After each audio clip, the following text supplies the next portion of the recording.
Hola, ¿qué tal? Muy bienvenidos a La City por Dentro en Mercado por Expertos. Como siempre, vamos a hablar de la actualidad económica, financiera del país y del mundo, en todo el tiempo que podamos. Así que estamos para ello con Gustavo Nefa, que es director de Research for Trader, con quien vamos a hablar en esta oportunidad, como lo hacemos habitualmente, con algunas referencias generales del mercado. Hola, ¿cómo andás, Gus? ¿Cómo estás? Bien, gracias por esta entrevista y ojalá que podamos sacar algunas conclusiones entre los dos, ¿no? Seguramente, pero más de parte tuya, que es lo que más interesa que la funcionalidad de la opinión tuya.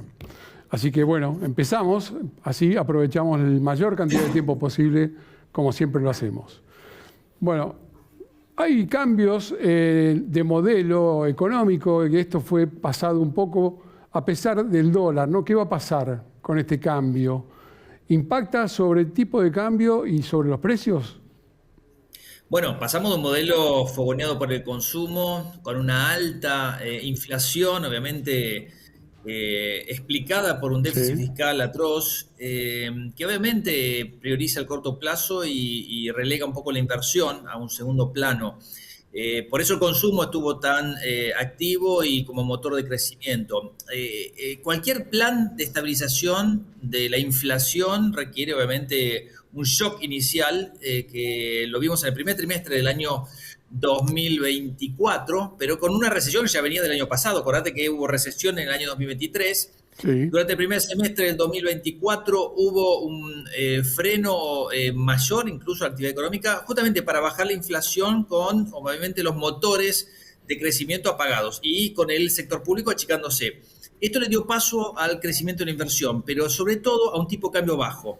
Bueno, el tipo de cambio bajo es una de las consecuencias, quizás no deseadas, de los modelos de estabilización de la inflación. Así que vayamos acostumbrándonos también a tener un tipo de cambio bajo, un dólar barato, por entrada de capitales para fomentar, digamos, la necesidad de dólares del modelo económico actual. Así que esto es una realidad que creo que ni siquiera después de las elecciones va a cambiar. Esto es algo a lo cual Argentina tiene que acostumbrarse en los próximos años y a ser más competitivos, obviamente. Casualmente te iba a preguntar, ¿no? Básicamente, si el dólar iba a tener impacto, ya que tenemos las próximas elecciones y en época de elecciones, obviamente, el dólar siempre tiende a una movilización y eso es lo que estaría uno viendo como distintas alternativas en este momento. ¿Es así? Es así, el tipo de cambio subió entre junio y los primeros días de las primeras dos Correcto. semanas de julio un 10% aproximadamente. Ahora se encuentra un poco más contenido por una suba de las tasas de interés en la última licitación del EFI, que fue específicamente para los bancos, pero marcó una tendencia para el resto de las tasas de interés de mercado. Esto ayuda a estabilizar el tipo de cambio, pero obviamente antes de las elecciones. Primer Bien. factor. Ujú. Segundo factor, con la mala noticia del juicio de IPF. Tercera noticia, la oposición que quiere aumentar el gasto público, que el gobierno estima en 2,5 puntos porcentuales del PBI, que es una enormidad.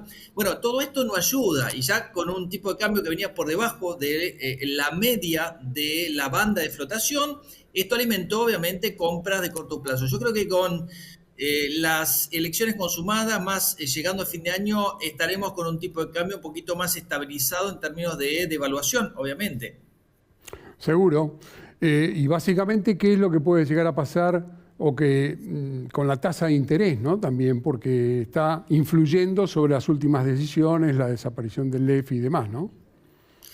Sí, las tasas de interés habían estado bajando. Hoy cualquier persona puede hacer un plazo fijo y el rendimiento está entre 29,5, 31%, dependiendo del banco, ¿no? De primera línea más cerca Obvio. de 29, segunda línea más cerca de 31, pero con tasa de caución que han estado yendo y viniendo de una manera asombrosa. ¿Por qué? Porque las licitaciones de mercado de las LEFI que mencionábamos dieron una baja muy fuerte por el exceso de liquidez, Ujú.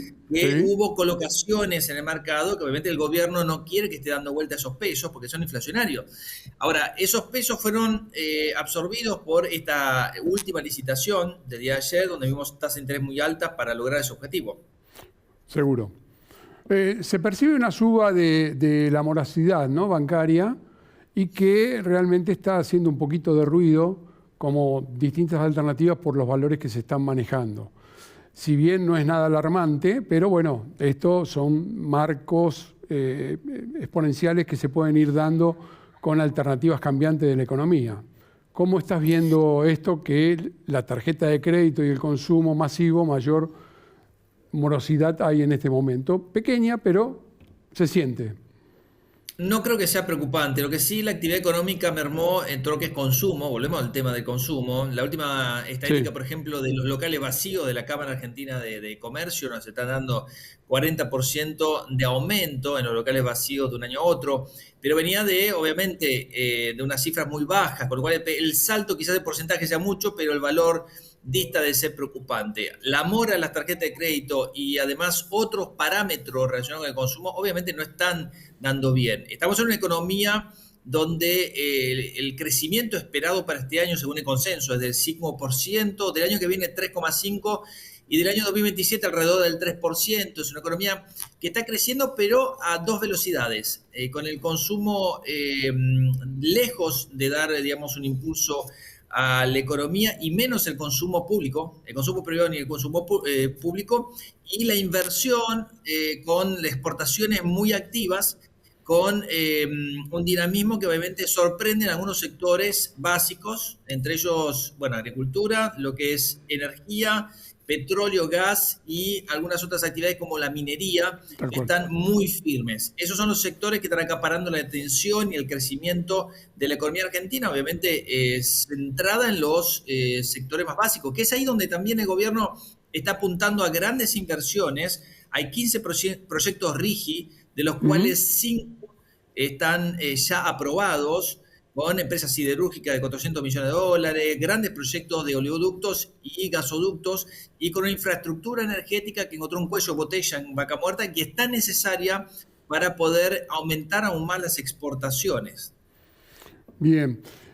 Un tema que está ahora en el tapete con respecto a la situación general de lo que es el turismo y las compras en el exterior. Algo que, viniendo ahora próximamente la licencia vacacional de invierno, esto provoca que haya mucha derivación hacia el exterior y la compra que uno puede hacer o por tarjeta o inclusive a través del courier, ¿no? O sea, que pueden traerlo sin estar viajando. ¿Cómo estás viendo ese valor que está volcándose a la parte internacional de consumo? Bueno, el gobierno eliminó muchas restricciones. En cualquier país normal esto sucede. El problema es que Argentina lo hizo teniendo tantas trabas anteriormente y por ahora con un tipo de cambio bajo que fogonea ese consumo. Estaba leyendo la estadística acumulada del primer semestre y hasta el mes de Correcto. junio cumplido hablaban de unos 1.500 millones de dólares de ropa comprada. Todo esto no lo está comprando el particular, todo esto lo está comprando los comercios.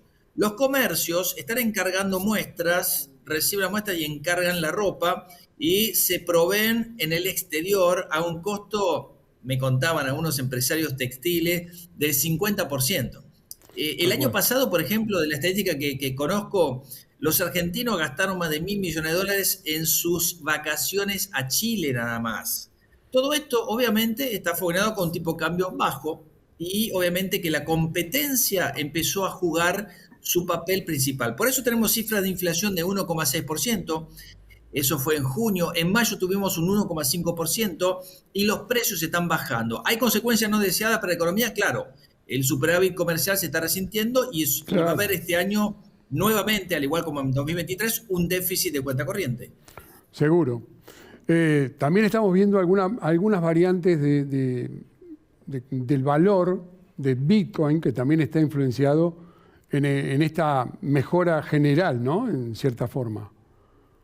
¿Lo estás viendo Mira, está así? fogonado por varias cosas el Bitcoin. En primer lugar, hay mercados en valores máximos en Estados Unidos después de un cimbronazo en el mes de marzo y abril, sobre todo con el Liberation Day en Estados Unidos y las políticas comerciales de Trump y un poco la guerra en Medio Oriente que tuvo un cese del fuego.